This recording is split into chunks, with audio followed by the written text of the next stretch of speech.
everybody. Hello, everybody here in the room at COP26 in Glasgow. And welcome to the event here at the EU Pavilion, which is coming to you live. My name is Shireen Wheeler. I'm Principal Advisor for International Media at the European Investment Bank. And it's my pleasure to welcome you today to the event Smarter, Faster and Systemic, Accelerating Adaptation for a Climate Resilient Tomorrow.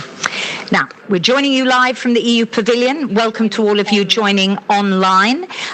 This is an event organised by the European Investment Bank, Sniffer and DG Klima in collaboration with our partners. Sounds like an advert. Thank you very much, all of you, for joining us.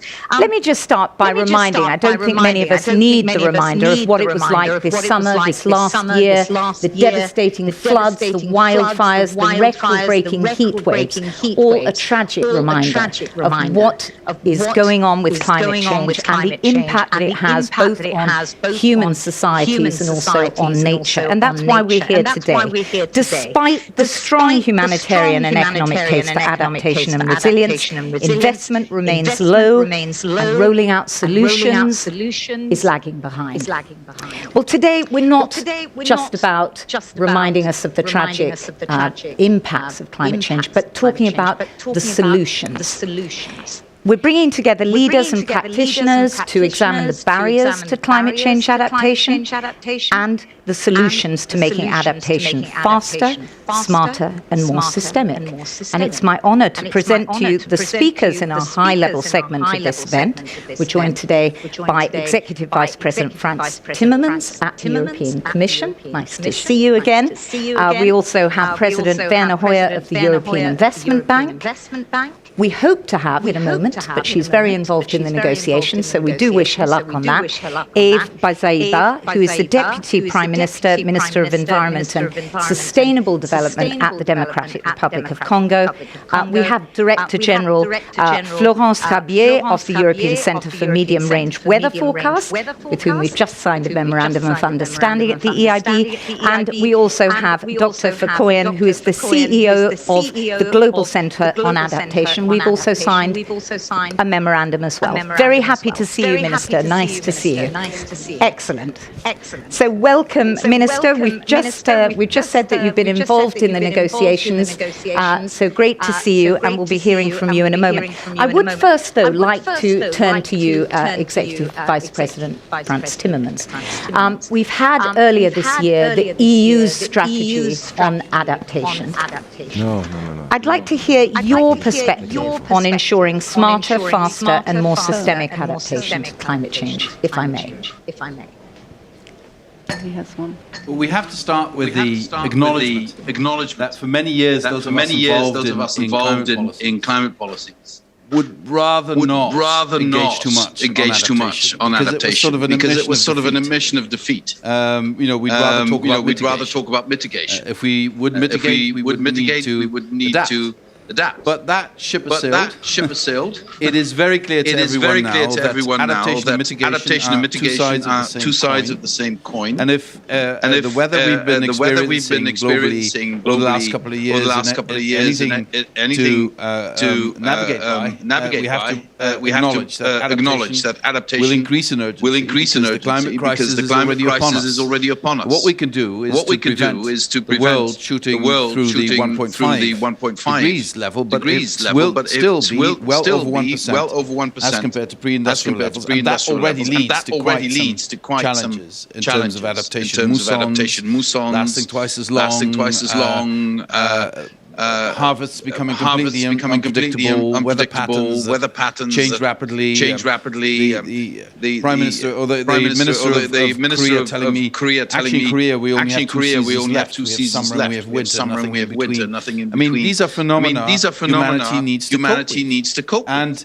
And at this COP, it is very clear that adaptation has really become increasingly important. And not just the developing countries asking for more attention but the global community coming to terms with the fact that this is an area where we'll have to invest more.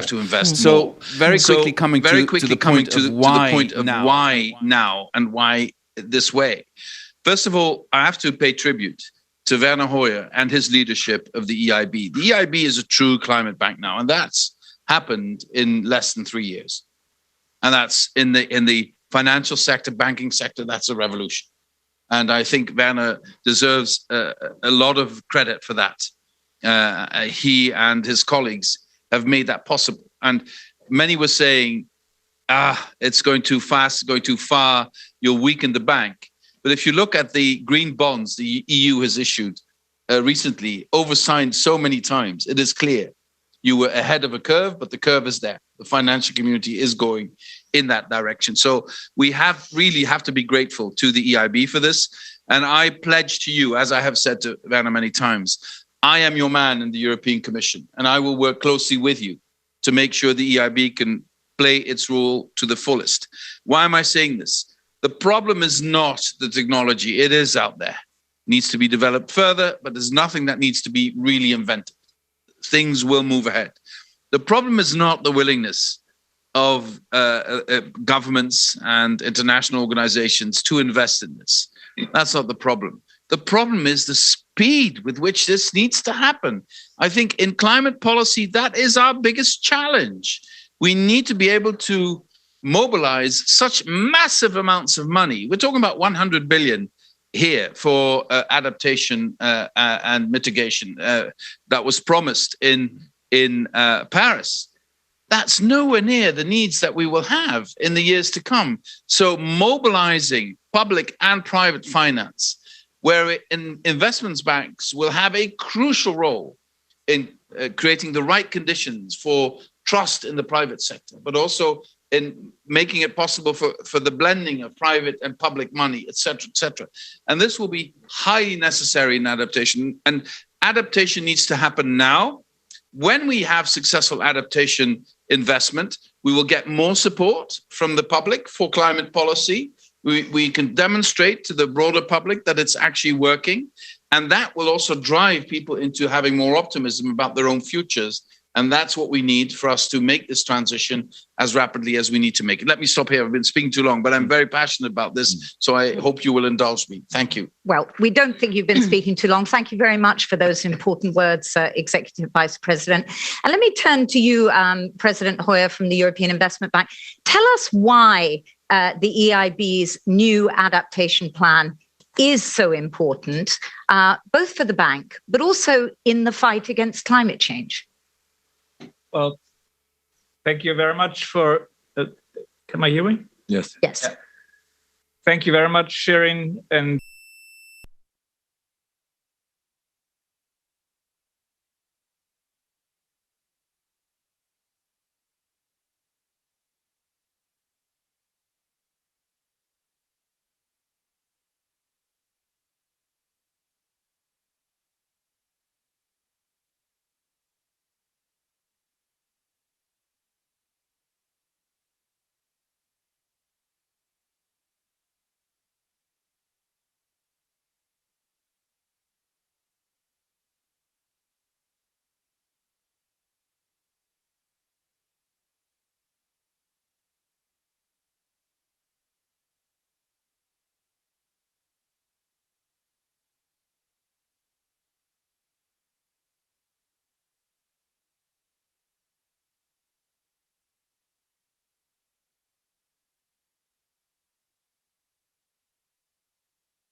support for climate change adaptation and to increase our impact working with partners like you.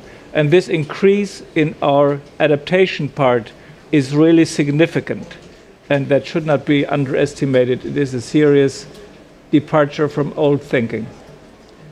Today we are launching EIB's first dedicated adaptation plan. This is a tangible response for more adaptation action, marking our increased ambition. And this is a key contribution to the implementation of the EU adaptation strategy that Executive Vice President Timmermans has outlined so eloquently. So what does EIB's enhanced ambition on adaptation look like? We have three goals. Of course, faster, smarter, and global. Firstly, to support faster adaptation, we will increase our financing for adaptation to reach 15% of our climate action by 2025. And this means almost tripling the EIB's adaptation finance compared to the period 2015 to 2020. And we have identified key investment areas to increase our impact our finance from flood management in resilient cities to protecting energy and transport infrastructure and investing in innovation. We will ramp up support for public and crucially private sector action. And secondly, to support smarter and more systemic adaptation, we will promote the use of robust climate information. In the operations we finance, we will strengthen our upstream engagement with clients and provide targeted advisory services on adaptation. In the EU, we will support public and private sector clients in planning for and investing in adaptation through the ADAPT advisory platform. What a great name. ADAPT advisory platform. Today, we signed an agreement, or a memorandum of understanding with the European Centre for Medium-Range Weather Forecasts. Through this agreement, EIB will make enhanced use of Copernicus climate data. And this collaboration with this state-of-the-art provider of climate information will greatly benefit our clients and our own decision-making. Thirdly, the EIB will accelerate global action on adaptation through our increased presence on the ground and increased cooperation with partners.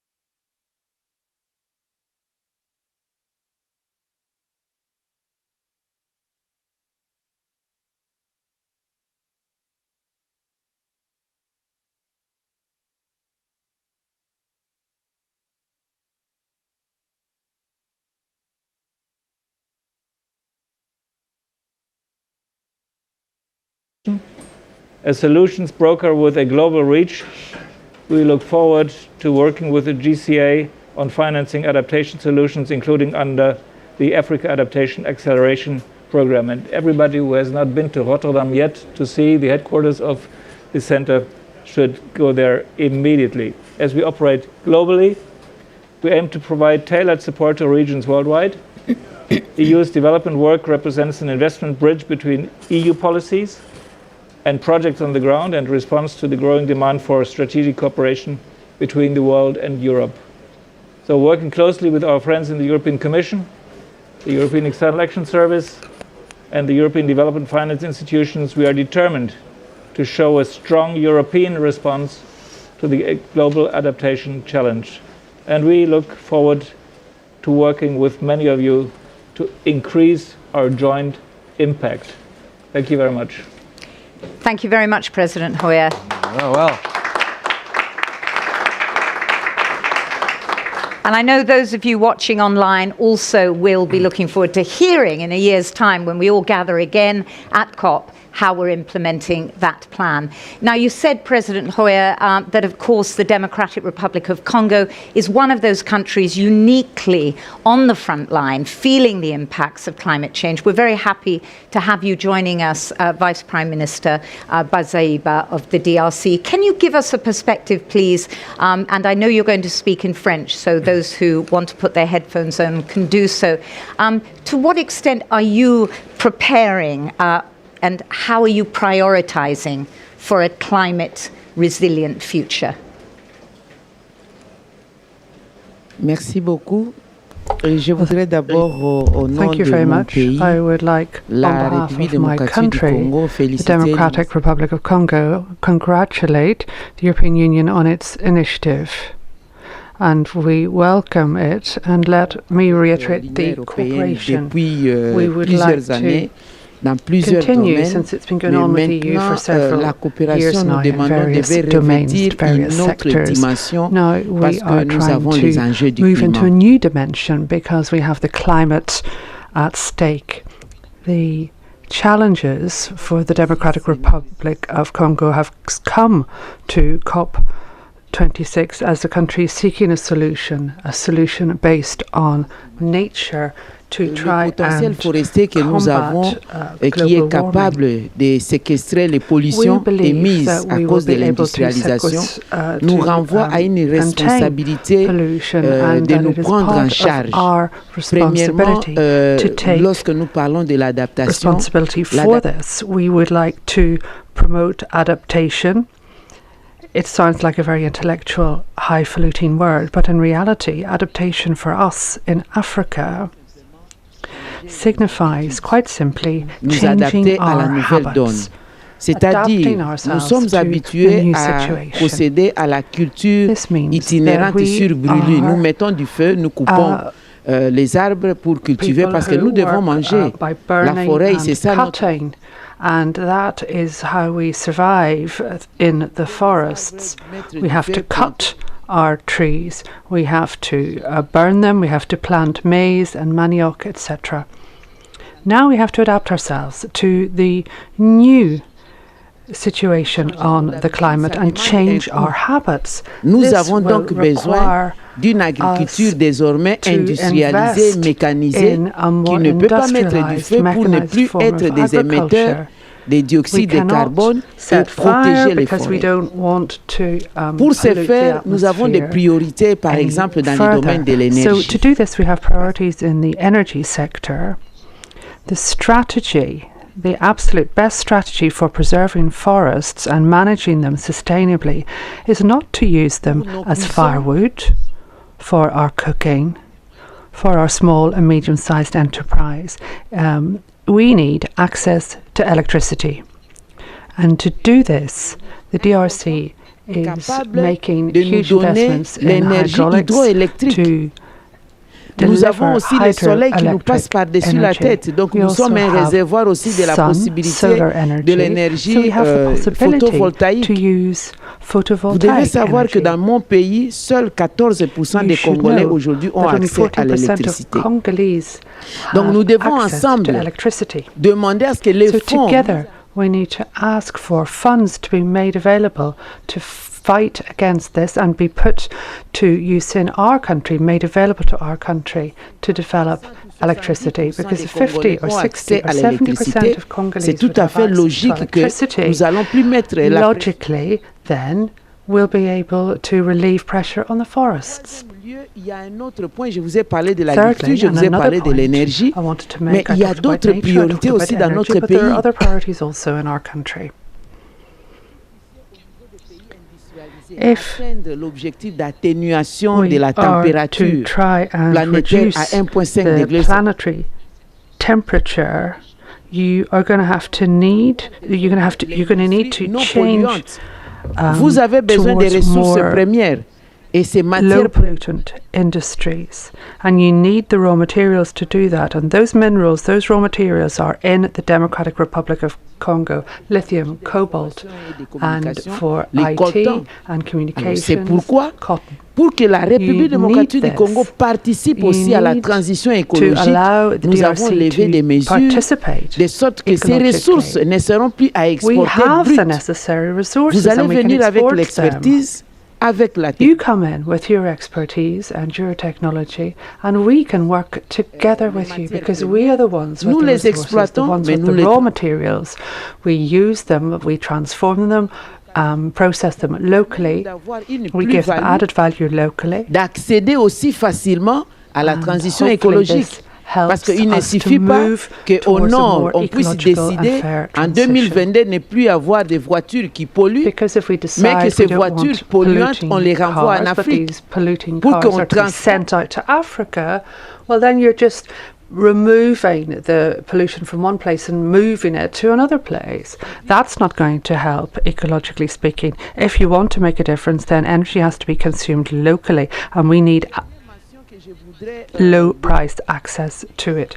My final point that I wanted to make, I'm here, you talked about industrial countries, donor countries. We are countries receiving funds, and all the funds that you give us to facilitate adaptation in the projects and initiatives for development in Africa These are not development aid. What you should be doing is making solid investments to ensure Africa can attain its targets on sustainable development, since we are to be on the global agenda by 2030. And you need to consider that your contributions will help work against pollution. It's not aid, it's not funds, and you need to explain that to your taxpayers in Europe. And I think under those conditions, things will be made easier. Facilitate access, because the big problem that we have is access to funds. The discussions that we've been having in the African group is about the adaptation fund. Qui vont être dégagés des massifs forestiers que nous avons. Mais nous sommes en train de réfléchir, devons-nous ponctionner the forests? But we can't continue to function like this. We want to ensure that some percentage of the carbon credits should be spent on creating a fund. Can you see what that means? We are not the people who are polluting. We are victims. And we want to be able to create funds to manage things ourselves and to adapt ourselves. That is something that will allow the European Union also to think about this. And let me talk to you about carbon prices. Il serait important par principe d'interdépendance des pays. Nous dépendons les uns des autres. Us. Interdependence is there. We need to be able to sell our carbon credits, $5 per ton in Africa, and then you have elsewhere at a different price. Now, what about this issue of interdependence? You should have one unit price for the carbon credits. Thank you. A reminder too that this is not about aid or development. This is about investment. I think you're speaking the language of the EIB and of the Commission nowadays. Thank you.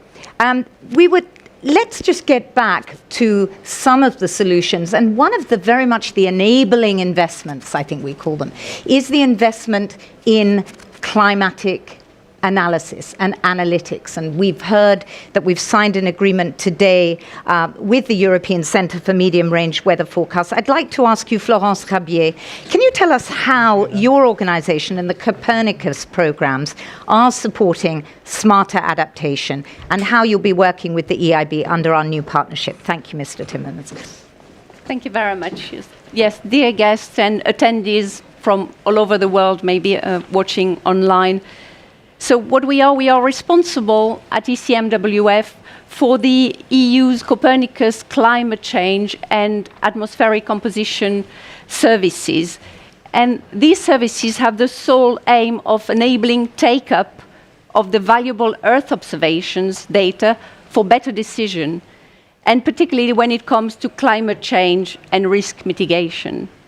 So I'm delighted to be here for the launch of this European Investment Bank Climate Adaptation Plan, and even more delighted that indeed we just signed an MOU with the EIB here in the context of COP26 in realization of this plan, and to make the most of these services authoritative and quality-controlled information and data about the climate, air pollution, health, and greenhouse gases. So I believe we have many opportunities to collaborate very closely with the EIB, and with this important partnership, together we will identify and take advantage of dialogue opportunities informing integration of climate adaptation measures across building codes, engineering standards, asset management, and investment decisions.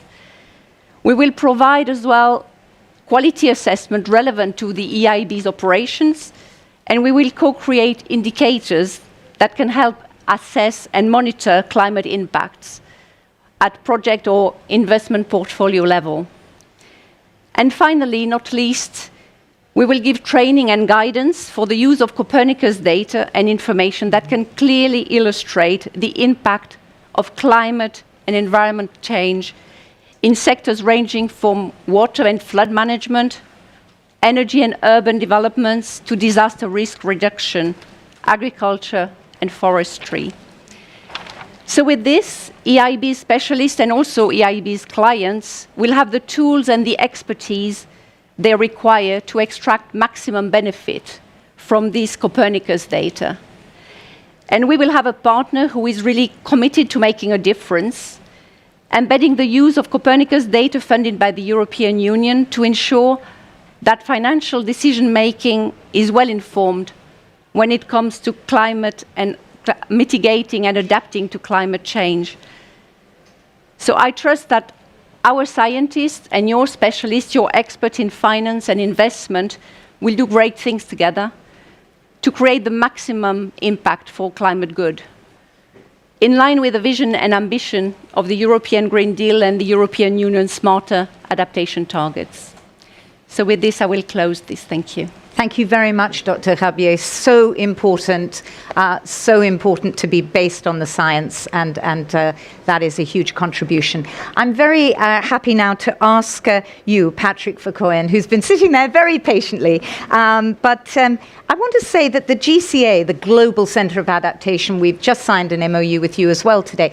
I think you're the only international organisation that is really focusing exclusively on climate change adaptation. So what is yours and the GCA's perspective on making adaptation smarter, faster and more systemic? I'd like to actually use the Minister's phrase there, that it's not adaptation, it's about changing habits, a really important phrase there. And how will the collaboration that we've agreed today help that aim?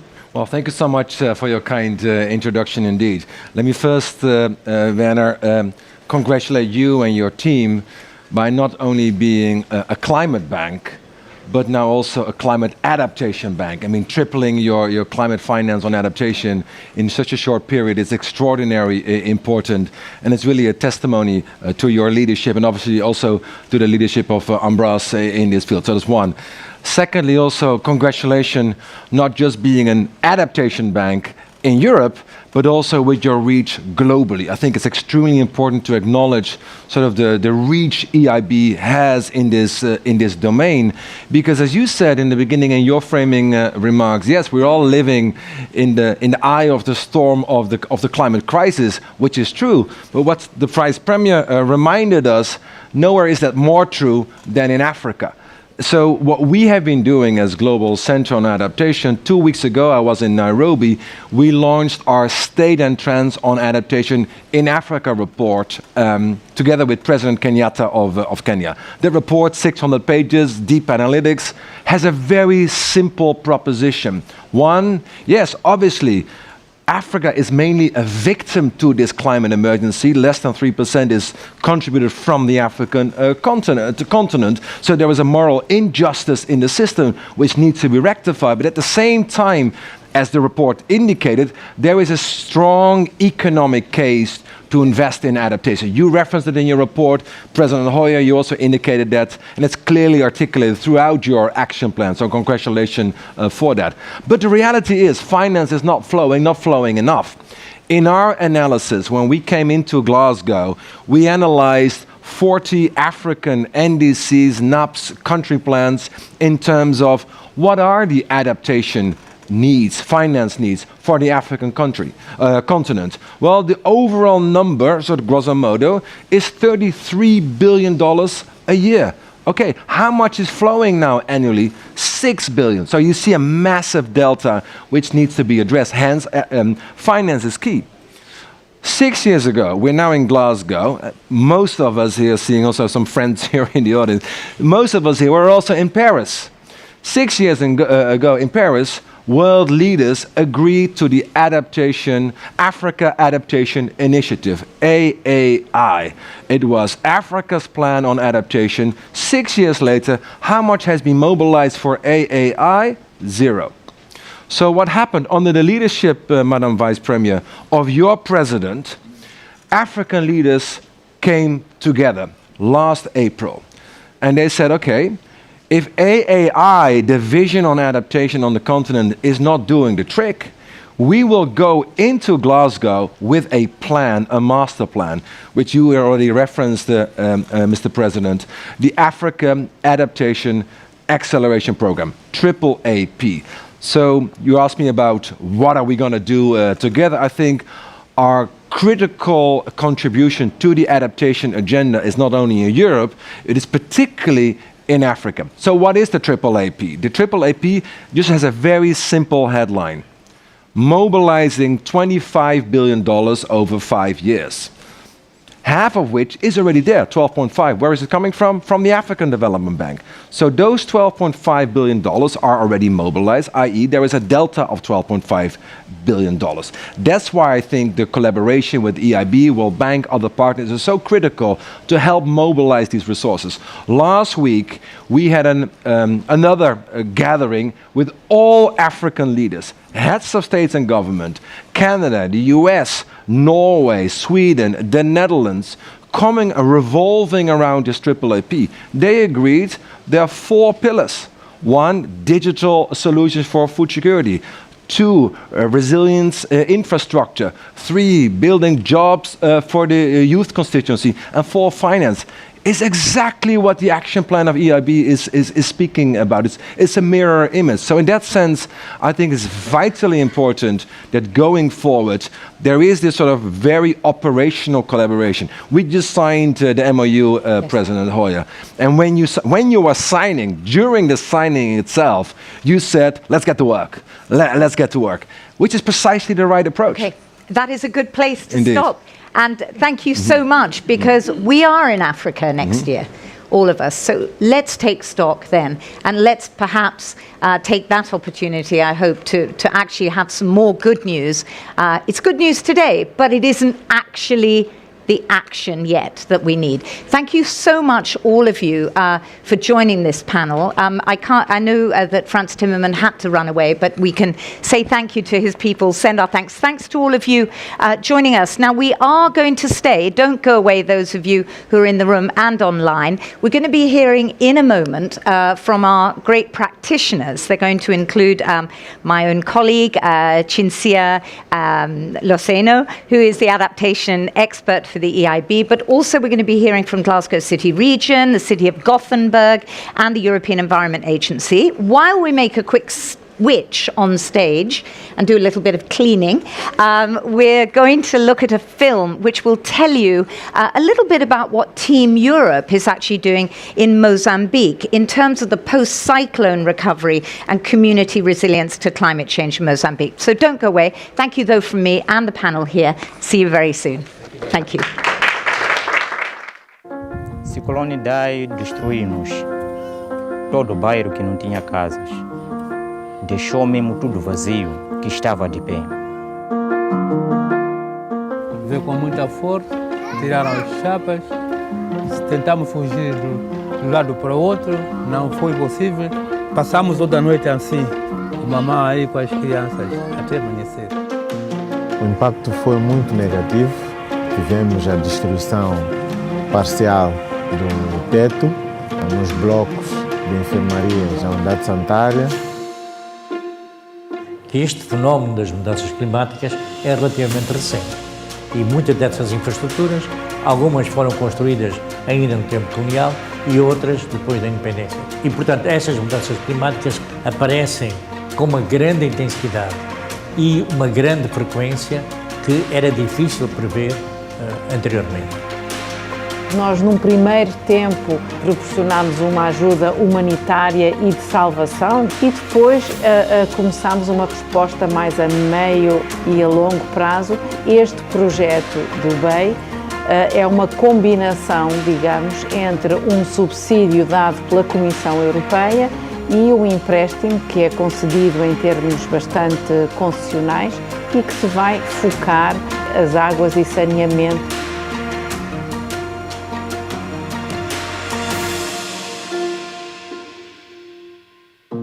Para nós tomarmos águas, nós catamos aqui na vala, então tentamos prever e consumimos esta água. A água me ajudava, em vez de ir buscar água na outra casa, então eu tinha torneira aqui.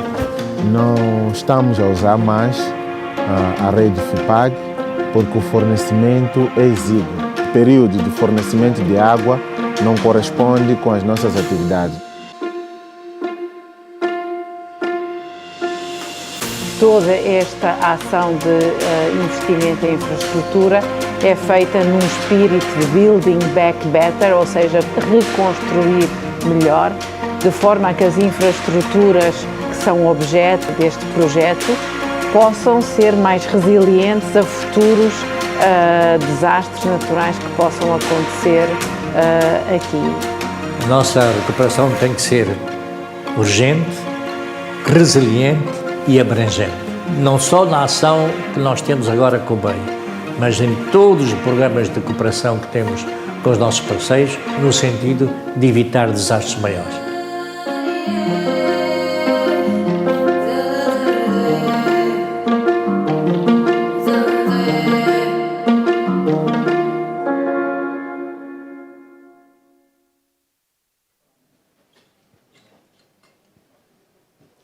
Welcome back to Glasgow. I'm Cinzia Losenno from the European Investment Bank. I'm delighted to be joined for this second half of our event on smarter, faster and more systemic adaptation by three excellent panelists. We have Kit England here in studio. Kit is the Green Economy Manager of the Glasgow City Council. Welcome, Kit. Thank you. It's great to be here. Thank you. And I hope we have Eva Lena Torud connected online. Hello, Eva. Lena, I can see you. Hello. Hello. Eva Lena is the Urban Development Officer and Climate Change Coordinator of the City of Gothenburg. And she joined us virtually from her city. Hello. And then we should also have Vuta Vaneville. Hello, Vuta, I can see you. Hello, good evening to you. Vuta is the climate change adaptation expert of the European Environment Agency, and he also joins us online. Hello, Vuta, can you hear us well? Yes, I can hear you well. Good evening. Excellent. Good evening. So in the second half of the event, we're going to focus on the ground experience of adapting to the impacts of climate change. And in particular, we're going to hear from the experience of two cities and gather a view on what the EU is doing through the work of the European Environment Agency. So I'm going to start with you, Kit. Kit, you represent the Glasgow City Council, and I understand you've been doing some very interesting multi-stakeholder work on adaptation. We would love to know a little bit more about that. Okay, yes, I can talk about that. Can you hear me okay? Yeah, okay, that's great. So, yes, well, firstly, thank you to the European Investment Bank for having us here. We have a strong history of working, me personally and as a city and with a region, with the European Investment Bank. So it's great to be doing that.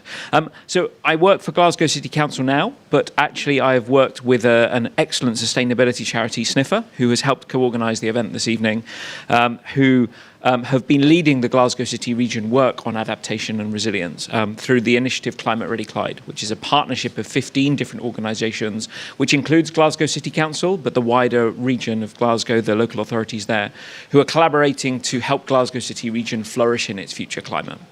So we heard earlier from the first round of panelists about the need for transformational change and the fact that climate impacts are outstripping kind of our ability to adapt. That's true not just in Africa, but also here in Glasgow City region. And the UK's most recent climate change risk assessment kind of tells us that. But we could also see it on the ground. Glasgow is a city which historically has flooding impacts and is vulnerable to those, but we're increasingly seeing things like sea level rise and heat wave and higher temperatures, which you may not have felt here in Glasgow, but we can assure you they happen from time to time. No. And we're really starting to see those come through with some serious impacts as well. So we were really clear that when we came to write the adaptation strategy for Glasgow, if we did the same things in terms of the cycle of adaptation, if you do the same things, you get the same results. So we wanted transformational adaptation. So we were really clear that we needed to do different things in producing that strategy and the plan. So we were very fortunate to work with EIT Climate Kick, the European Climate Innovation Agency,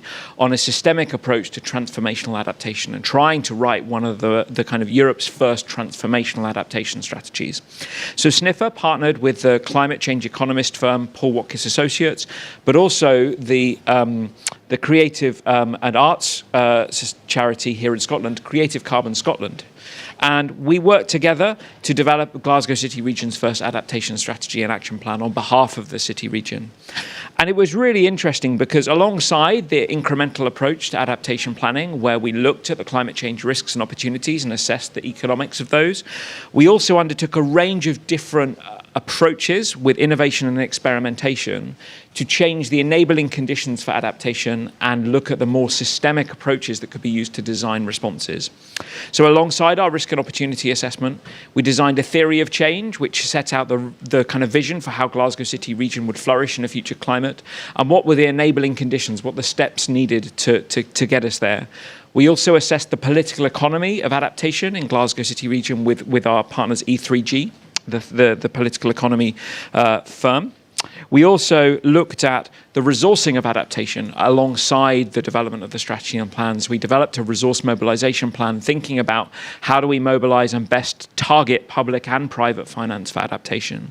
And we also looked at a range of cultural kind of interventions and experiments with stakeholders in the region and had an embedded artist working with the project team, which was a very challenging and very different approach to help us think very differently about the outcomes that we wanted to achieve and the interventions that we were going to make.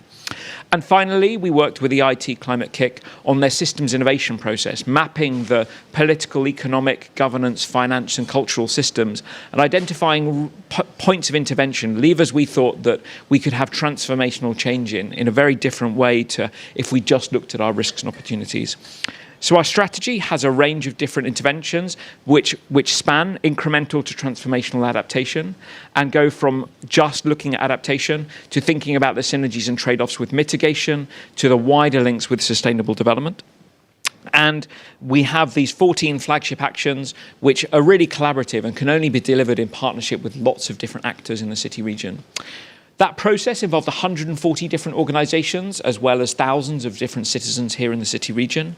And I think, although it's very early on, we're seeing that really tangible change coming through. We had some very concrete targets about what do we want to achieve in 5 years' time. So we have targets to protect 140,000 of the region's most vulnerable citizens, to mobilise 184 million a year of finance into adaptation. We don't think that's the right number, but we set a number and we're starting to track it.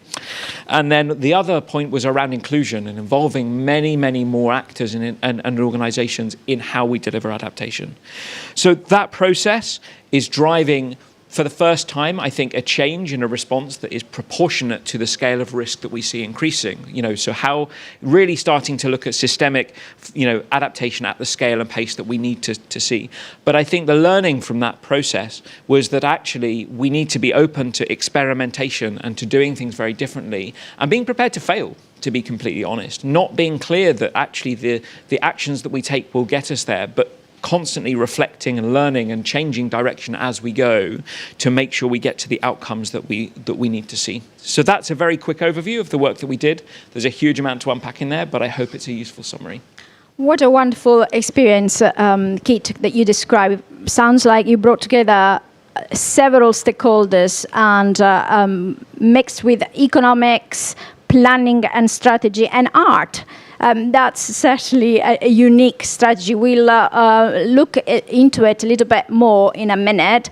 But let me go to Gothenburg. Hello, Eva-Lena, can you hear me? Yes, I can hear you. Hello, fantastic. Thank you. Eva-Lena, share with us your experience of dealing with the impacts of climate change in your city. Yes. Gothenburg was built 400 years ago and is originally located as a fortification facility at the mouth of the river delta by the sea, and it's therefore particularly exposed to flood risks. So Gothenburg has been working to produce mainly various extreme weather and flood related plans and investigations in 20 years actually. The investigation have mainly been used in the expansion and the densification of the city and are very important documents for the current climate adaptation work. For the past 3 years, the city has had a mission to prioritize and implement flood protection and rainfall management, which needs to be ready by 2040 in order to not risk the city being flooded. And by 2070, several gates also need to be built in the story is to avoid the risk of the city to being flooded as a result of the rising seawater level, like in Rotterdam. For this work and organization is now being built up, and additional documents are being produced that clarify and structure the work, and the lack of the funding and legislation that does not support the implementation of the flood risk are the main challenges, together with the developing collaboration, both locally, regionally, and nationally, and even maybe internationally. The city work with national advocacy work, state authorities and ministries to enable state subsidy financing and amended legislation that are prerequisites for the implementation of climate adaptation measures. And successful model for this work has been to build a network both regionally and nationally. And the city of Gothenburg is also developing a climate adaptation plan that addresses several climate adaptation areas such as heat waves and forest fires and droughts, and with the aim of ensuring the city operations and properties so that they are equipped for climate change now. And the work of developing sustainable structures and leadership are important basic preconditions for further developing climate adaptation work. We find out, and the climate adaptation work should be seen as implementation journey that has just begun, and it's a pretty long way to make everything. We maybe never be finished, but we need to work quickly if we are to have time to change society and meet the climate change. So that's a little about the work in Gothenburg and also in Sweden. Thanks very much, Eva-Lena, for sharing your experience from Sweden. We're going to move to Vuta. Vuta, can you hear me? Yes, I can. Good evening. Thank you very much, Vuta. Vuta, through your work at the European Environment Agency, you have an extremely rich insight on Europe-wide efforts on dealing with the impacts of climate change. Can you please give us a sense of the scale of the threat, and also perhaps the role of something that we don't hear enough of, which is nature-based solution, in helping European countries to adapt? I'll do my best. Well, first of all, many of the statements that were made in the high-level panel, I wish that I could make them first because they were extremely relevant, especially when you look at what is going on national level, or what was going on at national level for several years. Like the Executive Vice President said, there was the feeling that adaptation was a plan B for a rather long time. No, we need to focus on mitigation, and then we will save the planet. It's pretty clear from the last years that something that was known at the local and the regional level for much longer, because a lot of adaptation actions were already ongoing, that climate change is here to stay, even if, and we have to do whatever we can to reach that net zero as soon as possible. That's simply not the point of discussion at all. That's clear for everybody by now. But even then, we will need a lot of adaptation measures, a lot of climate change adaptation at all sectors, and not just in the global south, but in every land and marine area of this planet. And I think that idea that adaptation is just not the plan B, but it is part of the total package, that is something we absolutely need to understand how to accelerate towards a climate resilient society. There was a lot of planning work done, and we had in 2020 the nice message that all EU countries and all our member countries at the agency had a climate policy in place, being it a national adaptation plan or a national adaptation strategy or both and so on. But of course, these plans in themselves, they don't create a more resilient society. So under the impetus of the EU adaptation strategy, the message is now that it's okay, planning is important to keep that systemic view and so on, but there's also a huge need for implementation and also to evaluate what we are doing to make sure that the next cycle of all these plans that will be necessary anyhow can take into account the latest science. And then indeed, a very important point you already made was, what do we do with nature-based solutions, or call it ecosystem-based adaptation, eco-DRR, green and blue measures, and there are probably 5 or 10 more different terms that in essence, well, they are slightly differently defined, but in essence they are exactly the same, or they contribute towards the same goal, let's say. Those nature-based solutions are an extremely important part of the package to adapt for different reasons. One of the most important ones is that if we didn't learn over the last year, when we will finally learn that working with nature is much more beneficial over the long term than working against nature. All these nature-based solutions have in common that they have some level of flexibility, some adaptability within the adaptation measures themselves to be applied. But however, we need to promote them for the right reasons. And the reason saying that they are cheaper is the wrong one, because a lot of local and regional authorities, a lot of private investors who wanted to do nature-based solutions realized that they are not simply cheaper. So that is the wrong rationale to use, and the storyline should be and is that their benefit-cost ratio is much higher than from most of the traditional measures. Plus, you don't only get the benefits on the moment that an extreme event happens, a storm, a flood, and so on, but most of them give a lot of benefits also in times when the water flow in your river is normal or is dry. So it works for both droughts and floods. They also contribute to a lot of co-benefits or ancillary impacts, depending on the community you're coming from. But in essence, that's the same as well.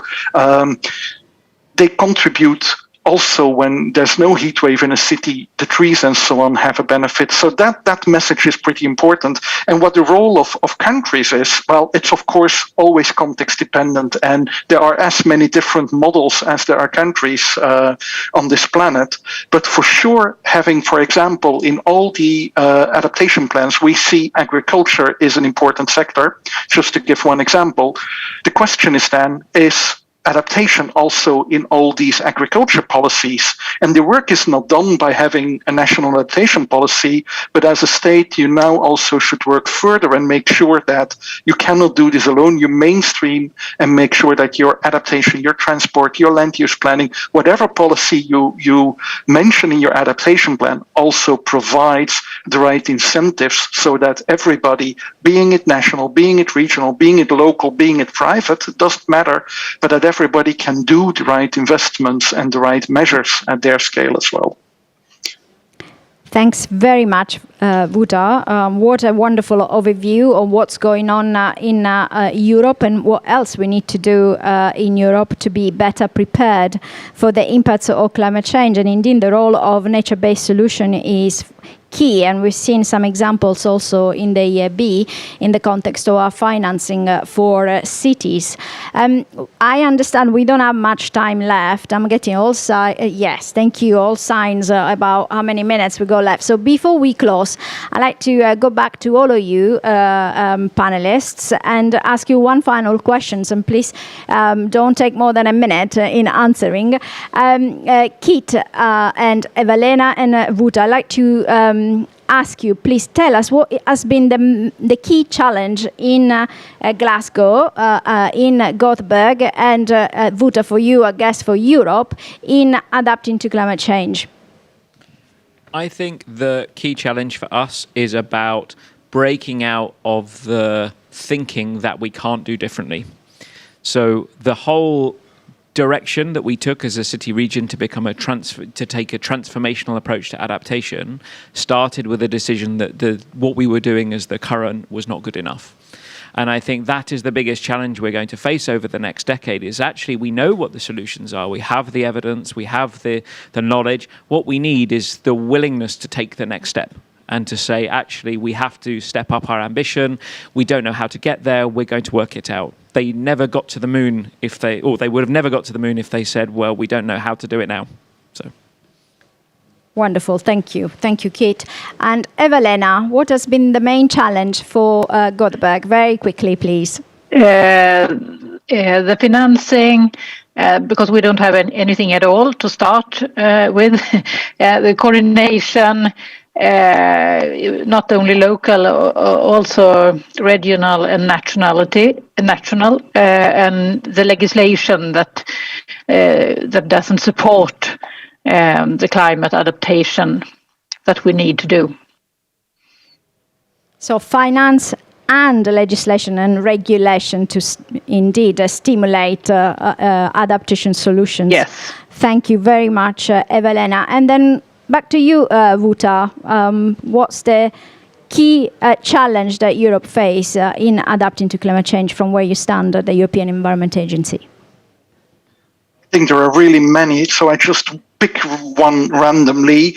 And the executive vice president already said a lot of the knowledge is there, but the next step is then that it needs to reach everybody, and you need to translate all the knowledge that is available so it reaches the right audience. And I think we learned that there is no single solution that will reach everybody, that will reach people at national level, that will reach private investors, that will reach people in the urban sector in the same way as in the agriculture sector.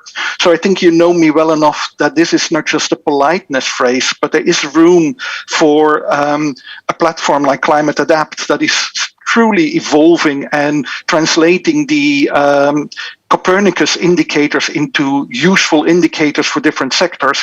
But there's also room for the platform like an Adapt that you are creating, reaching out to a different audience. The only thing we need to make sure is that we are not duplicating and just truly working together, but I'm pretty sure this is already guaranteed. Thank you very much, Wouter. And I'd like to thank you all, Kate, Eva-Lena, and Wouter, for your contribution. I feel like we only just started the conversation, so I'm sorry we ran out of time. But before we go, I'd like to thank wholeheartedly the colleagues from the European Commission and the European Union in general for their support for this event, and indeed SNIFA and the City of Glasgow for your wonderful hospitality during this very important conference. Thank you very much, and bye for now.